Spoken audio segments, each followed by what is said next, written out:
नमस्कार दोस्तों, good evening आप सभी को। 4 बजे मैं आपके सामने हाजिर हूँ एक और नई वीडियो के साथ, जिसमें अपन जानेंगे कि 30 सितंबर 2018 को जो जेल प्रहरी का सेकंड शिफ्ट में पेपर हुआ था, उसमें गणित के जो 20 सवाल आए थे, उन 20 सवालों में किस किस प्रकार के सवाल थे और अपने को सवाल किस तरीके से करके आने थे। क्लियर है? कल अपन ने जो पढ़ा था आपको पता होगा, फर्स्ट शिफ्ट अपन ने पढ़ा था 30 सितंबर का 2018। आज अपन पढ़ेंगे 30 सितंबर को जो पेपर हुआ था, उसमें गणित के जो सवाल आए थे उनको किस तरीके से अपने को पेपर में करके आना था। क्लियर है? चलिए, और अगर आप लाइव देखना चाहते हो क्लासेस, तो आपको पता है कि लाइव 8 बजे मैं आता हूं। उसमें ज्योमेट्री की क्लासेस चल रही हैं, कल से ही क्लास शुरू हुई है। मेन ज्योमेट्री आज से ही अपनी शुरू होगी, तो वो क्लास जरूर ज्वाइन करिएगा। 8 बजे मेरी लाइव क्लास, ठीक है। पहला क्वेश्चन आपकी स्क्रीन पर है बच्चों, क्वेश्चन पर डालिए। पहला क्वेश्चन आपकी स्क्रीन पर है। सवाल नंबर 1 कह रहा है कि व्यास 4l+2 वाले एक वृत्त की त्रिज्या ज्ञात कीजिए। सबसे पहले तो मुझे यह बताओ कि एक वृत्त मैंने बनाया केंद्र से, और जो परिधि है इसकी दूरी को अपन बोलते हैं त्रिज्या। ऐसे ही एक त्रिज्या क्या हो जाएगी? ये हो जाएगी भाई, एक वृत्त में अनंत त्रिज्याएं हो सकती हैं और सभी लंबाई में समान भी होती हैं। व्यास क्या होता है? व्यास होता है व्यास बराबर 2 गुणा में त्रिज्या। व्यास बराबर 2 गुणा में त्रिज्या। अगर 2 त्रिज्याओं को जोड़ दूं तो एक क्या बन के आ जाता है? व्यास बन के आ जाता है। वो कह रहा है जो व्यास है वो कितना है? 4l+2 है, बराबर 2 × r। तो पूछ रहा है त्रिज्या क्या होगी? अरे भाई, व्यास की आधी हो जाएगी त्रिज्या, 4l+2/2। इसको भी उसने आगे सॉल्व नहीं कर रखा। और कौन सा ऑप्शन सही दे रखा है उसने? चौथा ऑप्शन अपना सही है, 4l+2/2। कौन सा ऑप्शन सही था? फोर्थ ऑप्शन आप क्या लगा के आते? सही लगा के आते। क्लियर है? चलिए नेक्स्ट क्वेश्चन की तरफ अपन आगे बढ़ते हैं। बेटा सेकंड क्वेश्चन को पढ़िए। सेकंड क्वेश्चन है रेशो का, अनुपात का सवाल है दूसरा। पढ़ लीजिए आप एक बार।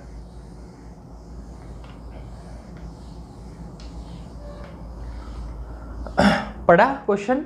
क्या कहा उसने कि एक ही वर्तमान उम्र एवं 10 वर्ष पश्चात की उम्र का अनुपात 4:5 है। देखो भाई, एक ही कुछ उम्र वर्तमान में होगी, एक ही उम्र, और एक ही एज 10 वर्ष बाद, मतलब भविष्य, फ्यूचर की बात कर रहा है वो। फ्यूचर में उसकी एज कितनी होगी? दोनों का जो रेशो है वो कह रहा है 4:5 है। अगर प्रेजेंट में a 4x साल का है तो b कितने, a 10 साल बाद कितने का होगा? 5x का। तो यार आज की तारीख में a की आयु ये है, 10 साल बाद ये 5x का हो जाएगा। तो 10 सालों में इसके कितने अनुपातों की वृद्धि हुई? 1 अनुपात की वृद्धि हुई। मतलब 1x बढ़ गया होगा कितने साल में? 10 साल में। तो 1x बराबर कितना दे रखा है? 10 वर्ष। पूछ रहा था a की वर्तमान आयु बताइए कितनी होगी। तो a की वर्तमान आयु कितने x है? 4x। और 1x किसके बराबर है? 10 के। तो a कितने साल का हो जाएगा? अरे 10 साल का हो जाएगा। सिंपल सा क्वेश्चन था। चलिए नेक्स्ट क्वेश्चन बेटा नोट कर लो और अगले सवाल की तरफ बढ़ो आगे। ठीक है, थर्ड क्वेश्चन। ऐसा क्वेश्चन कल के पेपर में भी आपने देखा होगा कि अगर इस संख्या में से इस संख्या को घटा दिया जाए तो कितना बचेगा। तो सवाल कुछ यूं है कि माइनस का 95 में से अगर प्लस का 103 घटा दूं तो कितना बचेगा। बेटा माइनस माइनस के जब दोनों होते हैं तो जुड़ जाते हैं, तो कितना आ जाएगा? 198, वो भी किसका? माइनस का। तो थर्ड ऑप्शन आप सही लगा के आ जाते, इसमें तो कोई परेशानी ही नहीं होती करने में आपको। चलो बेटा अगला सवाल पढ़ लीजिए। नेक्स्ट क्वेश्चन, अगला सवाल टाइम एंड वर्क का है और थोड़ा सा अच्छा करने लायक सवाल है। वो कह रहा है 20 पुरुष एक पुल का निर्माण 24 दिन में कर सकते हैं। 20 आदमी एक पुल को 24 दिन में बना सकते हैं।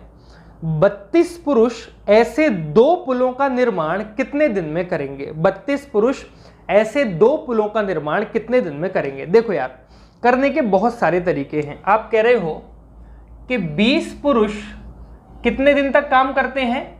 24 दिन तक काम करते हैं। 20 पुरुष कितने दिन तक काम करते हैं? 24 दिन तक काम करते हैं। अब वो कह रहा है अगर उतना ही काम, सोचो आप, अगर उतना ही काम वही एक ही पुल 32 लोगों को बनाना होता तो वो कितने दिन में बना देते?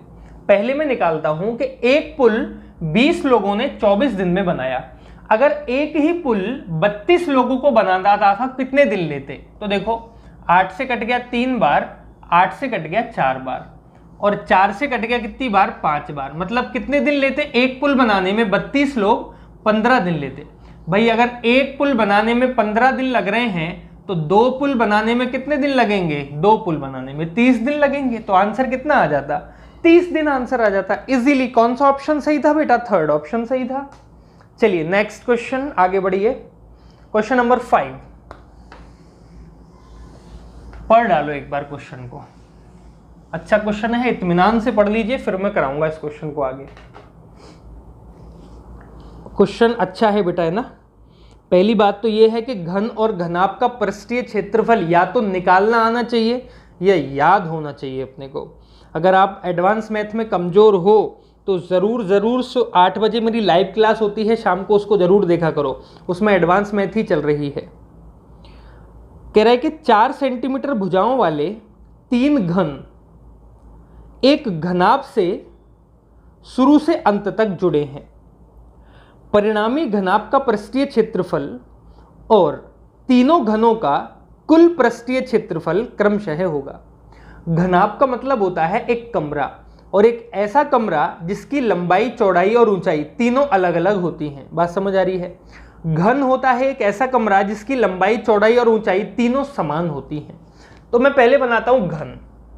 वो क्या कह रहा है, सवाल समझने की कोशिश करो पहले तो भाई। वो कह रहा है एक घन है। देखो एक घन मैं इस तरीके से रिप्रेजेंट करूंगा। वैसे घन होता क्या है और घन दिखता कैसे है वो मैं बताता हूं। घन दिखने में ऐसा होता है, देखिए यही होता है ना एक घन। इसकी लंबाई, चौड़ाई और ऊंचाई तीनों क्या होती हैं? बराबर बराबर होती हैं। ठीक है भाई। अब वो कह रहा है कि ऐसे 3 घनों को एक साथ खड़ा कर दिया। एक घन और ले लिया, इसको भी यहीं पे साथ में खड़ा कर दिया। ठीक है भाई, इस तरीके से। एक घन और ले लिया, इसको भी अपने साथ में ही ऐसे खड़ा कर दिया, इस तरीके से। समझ गए ना? थोड़ा सा गलत हो गया, कोई बात नहीं। मान लो 3 घन है ये, और तीनों घनों को एक साथ खड़ा कर दिया, और इन तीनों की भुजा कितनी है? 4, 4 और 4 है। ऊंचाई भी कितनी होगी इसकी? 4 होगी। तो ये क्या बन गया? एक पूरा घनाभ बन गया। क्या बन गया? एक पूरा घनाभ बन गया। कितने घनों को मिलाकर? 3 घनों को मिलाकर। वो कह रहा है कि एक घन ये है इस तरीके से, दूसरा घन ये है, और तीसरा घन ये है। इन तीनों का जो पृष्ठीय क्षेत्रफल है और इस अकेले का जो पृष्ठीय क्षेत्रफल है, उन दोनों का अनुपात बताइए कितना होगा। और इनकी भुजाएं भी कितनी है? 4, 4 है। तो सबसे पहले तो मैं ये बता दूं कि पृष्ठीय क्षेत्रफल क्या होता है। पृष्ठीय क्षेत्रफल होता है 6a²। क्या होता है? 6a², और a का मतलब होता है इसकी भुजा की लंबाई। इसका पृष्ठीय क्षेत्रफल क्या होता है? पूरे घनाभ का, एक घनाभ का पृष्ठीय क्षेत्रफल होता है 2 इंटू लंबाई गुणा चौड़ाई, चौड़ाई गुणा ऊंचाई, प्लस इंटू ऊंचाई गुणा में लंबाई। इन दोनों का अपने को क्या निकालना है? अनुपात निकालना है। एक घन का ये है तो 3 घनों का कितना होगा? गुणा में 3। ठीक है। अब देखो मैंने 2 से इसको काट दिया कितनी बार? 3 बार। तो यहां पे कितना आ गया निकल के? 9a², और यहां पे कुछ भी निकल के आ रहा होगा। यहां पे कितना आ गया? 9a², और यहां कितना आ गया? अब एक बात बताओ, अगर मैं इस a को यहां से हटा दूं और इस पूरी कहानी को हटा दूं, मतलब अनुपात में कितना होना चाहिए? 9 होना चाहिए। थोड़ा सा एडवांस समझने की कोशिश करो, कितना होना चाहिए? 9। अब आपको ऑप्शन कौन कौन से दे रखे थे? 7:9, 7:3, 1:1 और 9:7। तो पहली बात तो यह है कि वो आंसर अपना सही होगा जिसके आखिरी के अनुपात में कितना है, 9 है। तो कौन सा ऑप्शन सही हो जाता, ये ऑप्शन। इन तीनों को चेक करने की और सवाल को आगे करने की भी जरूरत अपने को नहीं है। बात समझ आई? क्या हो जाता, 3 घन थे, एक घन का कितना होता है, इतना, और 2 को काट लिया कितनी बार, 3 बार, और 3 तिया 9, मतलब आखिरी में तो कितना आ रहा होगा भाई, 9 ही आ रहा होगा। ठीक है, चलो नेक्स्ट क्वेश्चन। भाई जरूरी नहीं है कि सवाल को पूरा करें तभी आंसर आ सके, देख के ही पता लगाना चाहिए कि आंसर कितना होगा।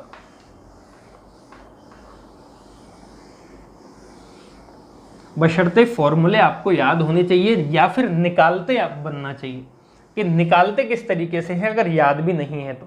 ठीक है,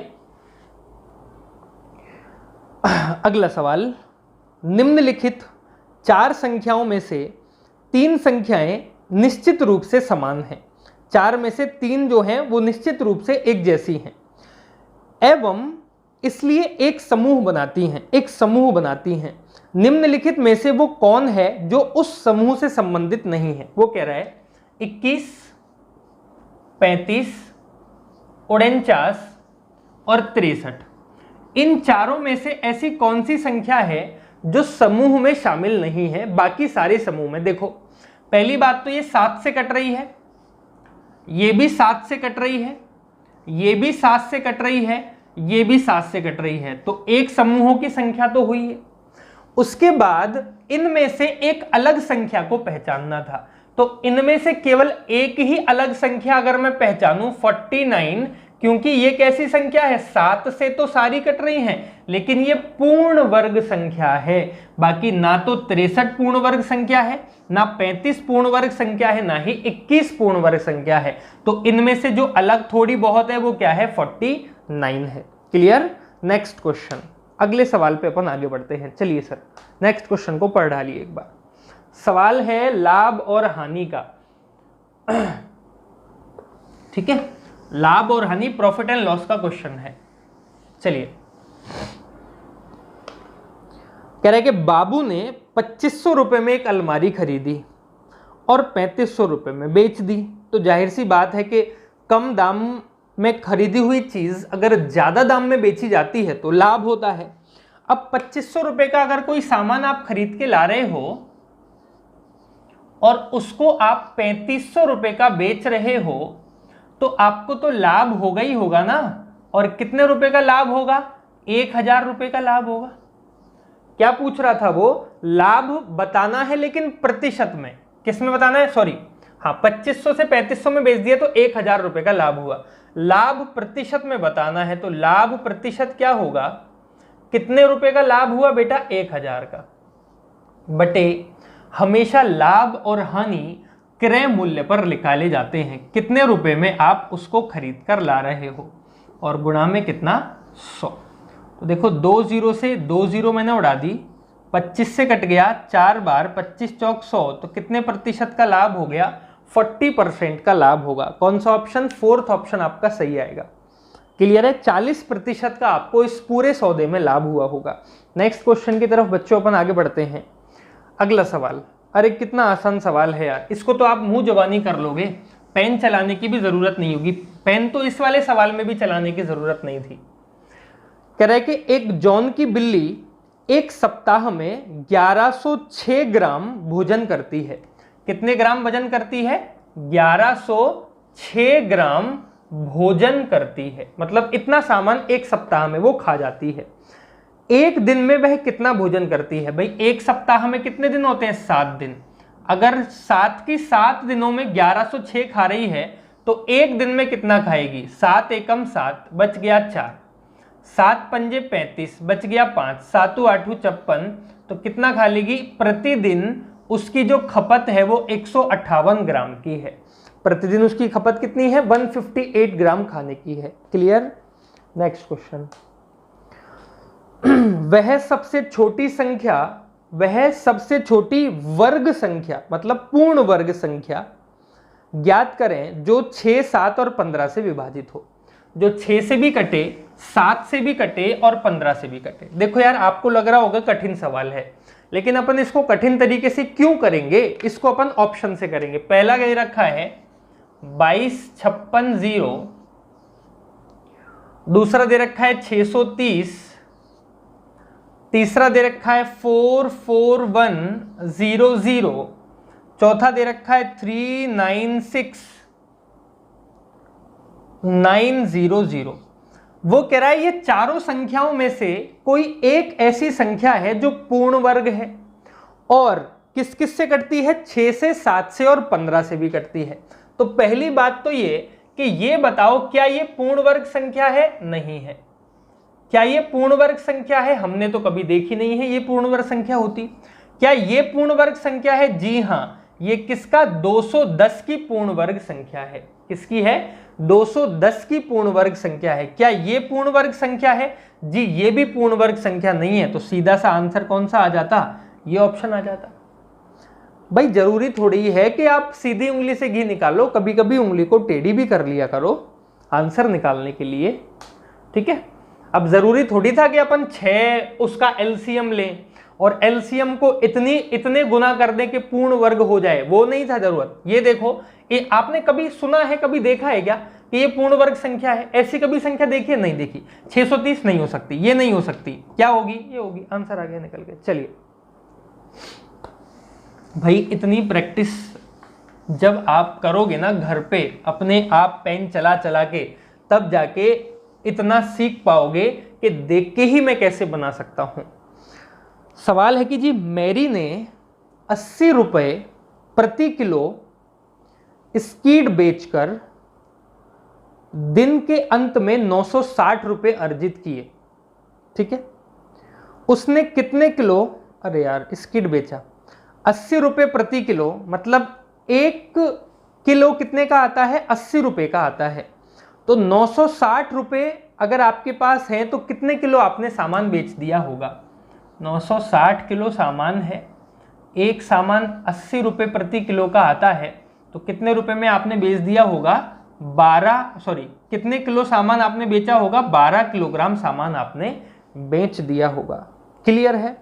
चलिए नेक्स्ट क्वेश्चन आपकी स्क्रीन पर है।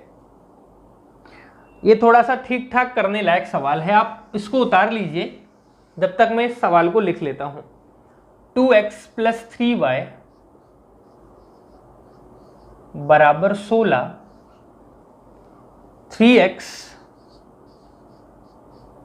+ 2y बराबर 4, प्लस है ना, x + 2y बराबर 12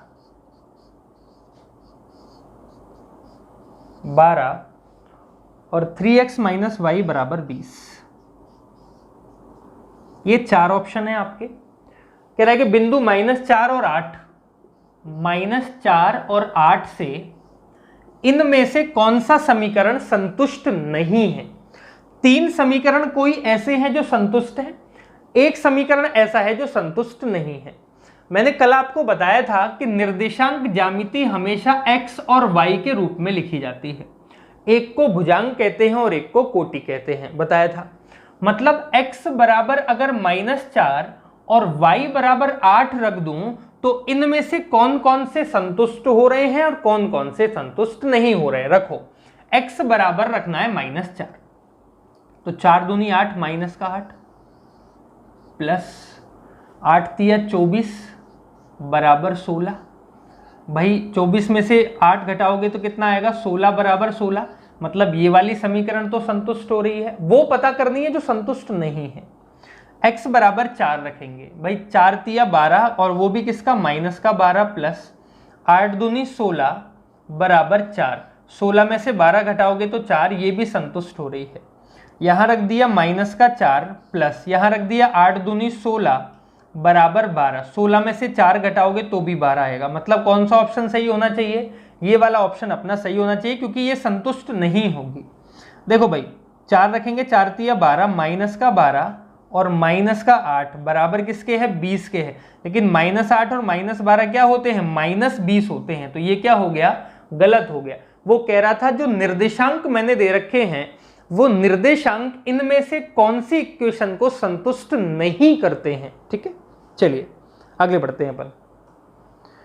पढ़ो भाई, ये मैं नहीं कराऊंगा ऐसा सवाल। वो कह रहा है कि निम्नलिखित में से कौन सी संख्या सबसे बड़ी है, 55,734, 55,347, 55,437 और 57,000। पता है 57,000 बड़ी होगी, फोर्थ ऑप्शन सही है, दिख रहा है ना, फोर्थ ऑप्शन क्या है आपका सही। अब इसको भी करोगे क्या पेन चला के?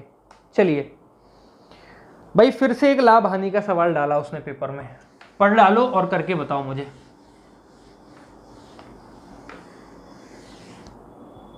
कह रहा है कि एक मेज 2,000 रुपए में खरीदा गया, 2,000 रुपए में कोई मेज खरीदा और 1,800 रुपए में बेच दिया।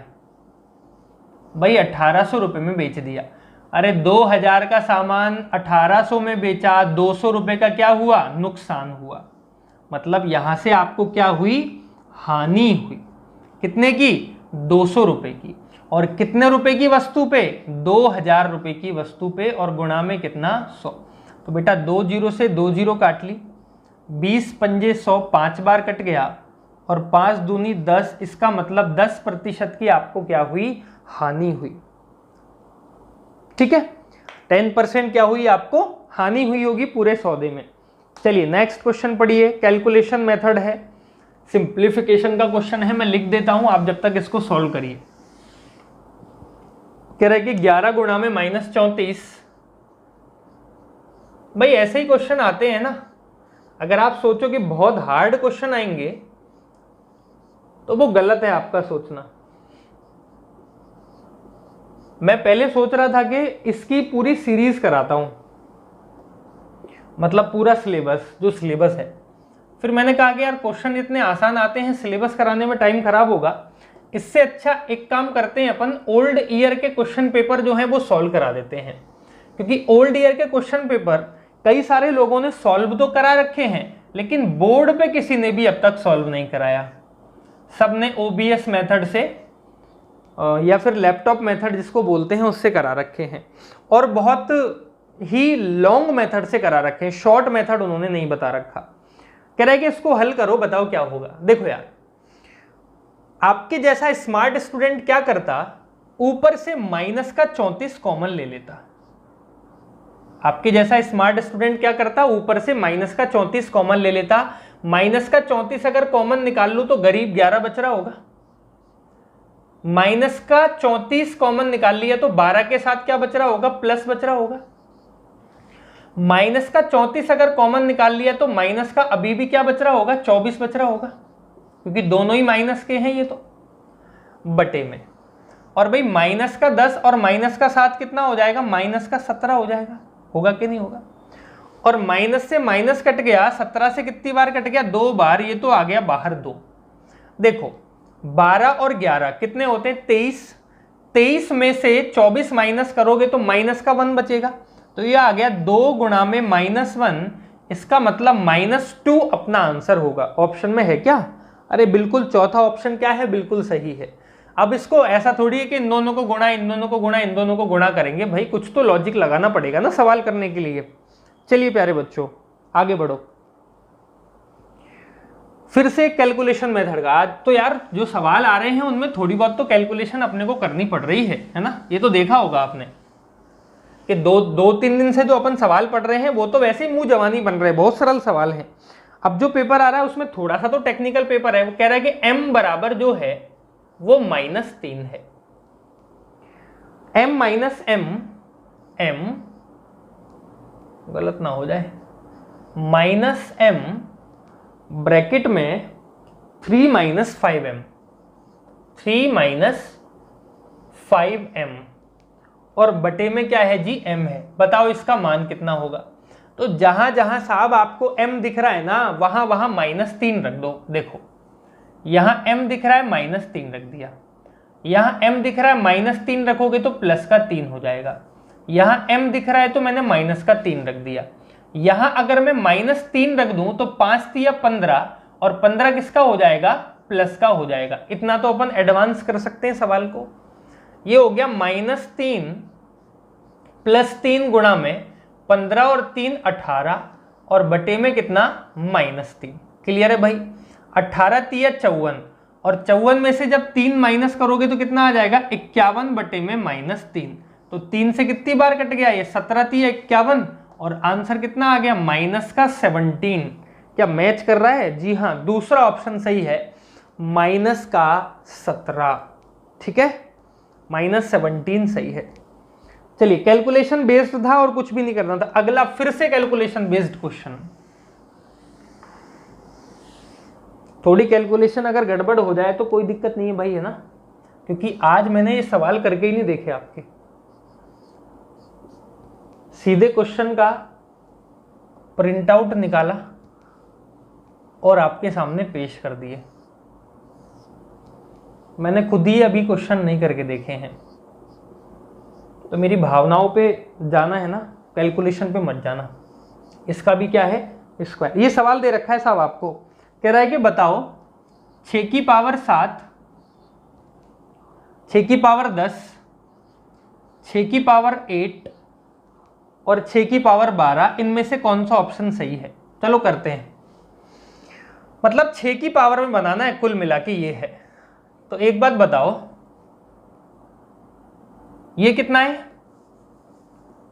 3 दूनी 6 की पावर 3 हो गया। लिख सकता हूं इसको 6 की पावर 3? देखो समझा देता हूं, लिख सकता हूं कि नहीं लिख सकता हूं, ये आपके मन में डाउट होगा, तो ये डाउट अपन अभी क्लियर कर लेते हैं। 2 की पावर 3 और 3 की पावर 3, तो भाई 2 की पावर 3 कितना होता है? 8, और 3 की पावर 3 कितना होता है? 27 होता है ना। 3 तिया 9, 9 तिया 27। तो 8 को 7 से मल्टीप्लाई करोगे, 8 और 7 56 का 6, 5 बच गया। 8 दूनी 16 और 5 कितने होते हैं? 21, 216 होता है। और अगर मैं इन दोनों को यहां मल्टीप्लाई कर रहा हूं, 3 दूनी 6 की पावर 3, तो 6 की पावर 3 भी कितना हो रहा है? 216 हो रहा है। मतलब दोनों चीजें अगर बराबर बराबर हैं, तो इसको मैं इस तरीके से और इसको मैं इस तरीके से लिख सकता हूं। ठीक है, देखो, तो इसको मैंने लिख दिया 3 दूनी 6, 6 की पावर 3, और इस पूरे की पावर कितनी है साहब? 2 है, गुणा में इसको लिख दिया 3 की पावर 2 और इसको लिख दिया 2 की पावर 2। लिख सकते हैं ना? 6, 3 दूनी 6 गुणा में 3 दूनी 6 और दोनों की पावर 2 है, तो कितना आ गया? 2 आ गया, तो 6। अगर आधार समान है तो घातें जुड़ जाती हैं, तो 6 की पावर कितना आया? 8। कौन सा ऑप्शन सही था जनाब? तीसरा ऑप्शन सही था। क्लियर है? चलिए आगे चलते हैं। अब मजा आ रहा है कुछ क्वेश्चन करने में, है ना? अरे वाह, एक और बहुत बेहतरीन सवाल। देखो, इसको तो उड़ाएंगे अपन, कैसे पेपर में आएगा। तो इस सवाल को करने बैठे मेरे हिसाब से तो बहुत टाइम आप खा जाओगे। 18 गुणा में 54, और इसकी भी पावर कितनी करनी है कि गुरु? 3 करनी है। और ऑप्शन आपको कितने दे रखे हैं? ऑप्शन आपको तो दिख रहे हैं ना, ऑप्शन तो मैं नहीं लिख रहा। ऑप्शन आपको दे रखे हैं चारों, पहला, दूसरा, तीसरा और चौथा। कह रहा है इनमें से कौन सा ऑप्शन अपना सही होगा। तो भाई मुझे एक बात बताओ, इन दोनों को तो मल्टीप्लाई कर लो। चलो यार, 18 चौक 72, 18 गुणा में 54 है क्या? 54 नहीं, 45 है। क्या करवा रहे हो मुझसे? 45। देखो, 18 पंजे 90 का 0, हासिल कितनी लग गई बेटा? 9। 18 चौक 72, 72 और 9 81, तो 810 की पावर कितनी आएगी? 3 आएगी। अब छोड़ो, इसकी पावर 3 करनी है। मुझे ये बताओ, इसकी पावर जब 3 करोगे और जो रिजल्ट बचेगा, मतलब इसको जब 3 बार गुणा करोगे, गुणा करने के बाद जो आंसर आएगा उसके आखिरी में कितनी जीरो आएंगी? 3 जीरो आएंगी, क्योंकि 0 की पावर 3 करनी है तो आखिरी में कितनी जीरो आनी चाहिए? 3 जीरो आनी चाहिए। इससे आपने को कोई मतलब नहीं है आगे वाली संख्याएं क्या है। अब देखो, ऑप्शन में ऐसा कौन सा ऑप्शन है जिसके आखिरी में 3 जीरो है, वही अपना आंसर होगा। तो आखिरी में 3 जीरो किसमें है भाई? देखो, तीसरा जो ऑप्शन आपको दिख रहा है ना, उसके आखिरी में 3 जीरो हैं, तो कौन सा ऑप्शन सही होगा? तीसरा ऑप्शन आपका बिल्कुल करेक्ट हो जाएगा। दिख रहा है? बाकी एक में 1 है, एक में 1 है, एक में 2 है, बस तीसरा ऑप्शन ऐसा है जिसमें 3 जीरो है, और 0 का क्यूब करेंगे तो आपको पता है कि 3 जीरो ही आ रही होंगी। ठीक है, चलिए, तो उड़ा दिया अपन ने देखते ही सवाल को। आगे चलते हैं अपन, है ना बेटा। मेंसुरेशन का क्वेश्चन आया, एक मेंसुरेशन का सवाल। वो कह रहा है एक वर्गाकार प्लॉट है। भाई मैंने मान लिया ये कोई वर्ग है, ये कोई वर्गाकार प्लॉट है। वर्ग क्या होता है? जिसकी चारों भुजाएं लंबाई में बराबर बराबर हों, जिसकी चारों भुजाएं लंबाई में बराबर बराबर हों। और वर्ग का जो क्षेत्रफल होता है वो होता है इसकी भुजा का स्क्वायर। जो भी भुजा उसका वर्ग कर दूं तो क्षेत्रफल आ जाएगा। वो कह रहा है वर्गाकार प्लॉट का क्षेत्रफल जो है वो 64 है। प्लॉट का जो क्षेत्रफल दे रखा है वो दे रखा है अपने को 64। इसका मतलब एक भुजा की लंबाई कितनी हो जाएगी? 8 हो जाएगी। ये भुजा भी 8 होगी, ये भुजा भी 8 होगी, ये भुजा भी 8 होगी और ये भुजा भी 8 होगी। अब उसने क्या कहा? उसने कहा कि प्लॉट की परिधि बताइए। परिधि का मतलब होता है परिमाप, और परिमाप का मतलब होता है चारों भुजाओं का योग। 8 और 8 16 और 8 24 और 8 32। तो इसकी जो परिधि होगी वो कितनी हो जाएगी? 32 हो जाएगी, 32। क्लियर है? चलिए, शायद आखिरी ही क्वेश्चन बचा ये मेरे हिसाब से। 20वें नंबर का सवाल पे आ गए अपन। देखा, अब पेपर में अगर करोगे इतनी जल्दी तो और भी 15 मिनट पहले पेपर करके बैठ जाओगे और दोबारा भी चेक कर लोगे, अगर इस तरीके से मेरे तरीके से करोगे तो। x/2 प्लस y/5 बराबर दे रखा है बेटा 12 के, है ना। और कह रहा है कि 4x/3 4x/3 minus y/3 is equal to 19। तो कह रहा है x और y के मान बताइए क्या होंगे। x और y के मान क्या होंगे? देखो भाई, दोनों का एलसीएम कितना आ गया? 10। यहां पे कितना आया? 12। तो 2 से कट गया, 5 बार कितना हो जाएगा? 5x plus 2y। तो ये हो गया 5x प्लस 2y बराबर 120। अब यहां दोनों का एलसीएम तो आपको पता है 3 आएगा, और 19 तिया 57 इधर चला जाएगा, तो यहां आ जाएगा 4 तिया 12x माइनस 3y। यही आ रहा होगा 12x माइनस 3y। अब एक समीकरण आपको दे रखी है ये, और दूसरी समीकरण आपको दे रखी है ये। दोनों को जब हल करेंगे तो जोड़ने या घटाने पर करना पड़ेगा, तब जाके अपना क्या निकल के आएगा? आंसर। और उसमें भी ये करना है कि इन दोनों को आप क्या कर लो? बराबर बराबर, या इन दोनों को आप क्या कर लो? बराबर बराबर। तो देखो, अगर मैं इसमें 2 और इसमें 3 का मल्टीप्लाई कर दूं, इसमें 2 का मल्टीप्लाई कर रहे हैं अपन 24x माइनस 6y बराबर 57 को 2 से मल्टीप्लाई करना है। 7 दूनी 14 का 4, 1 5 दूनी 10 और 1 11, 114। इसमें करना है 3 से मल्टीप्लाई, तो 5 3 15x प्लस 6y बराबर 360। ठीक है। अब दोनों समीकरणों को जोड़ दिया तो ये दोनों तो कट गए। तो देखो 5 और 4 9 और 2 और 1 3, तो 39x इज इक्वल टू 476 बार कट गया। और सॉरी कितना आया? 474 निकल के आया। अब देखो 39 से कट रहा है कि नहीं कट रहा है? x is equal to 39 one जा 39, और 47 में से जब 39 माइनस करोगे तो कितना बचेगा? 8 बच रहा होगा। कितना बच रहा होगा? 84। तो 84 क्या डिवाइड हो रहा है बेटा? कुछ गड़बड़ कर दी अपन ने, थोड़ी सी कुछ अपन ने गड़बड़ कर दी। ठीक है, देखो एक बार क्या गड़बड़ हो गई। x/2 plus y/5 is equal to 12 सही था। 4x/3 minus y/3 is equal to 19 ये भी ठीक था। x और y के मान पूछ रहा है आपसे क्या होगा। तो अपन ने क्या किया? 5 दूनी 10 एलसीएम ले लिया, 5x प्लस 2y बराबर 12 और 10 इधर चला गया 120, बिल्कुल सही है।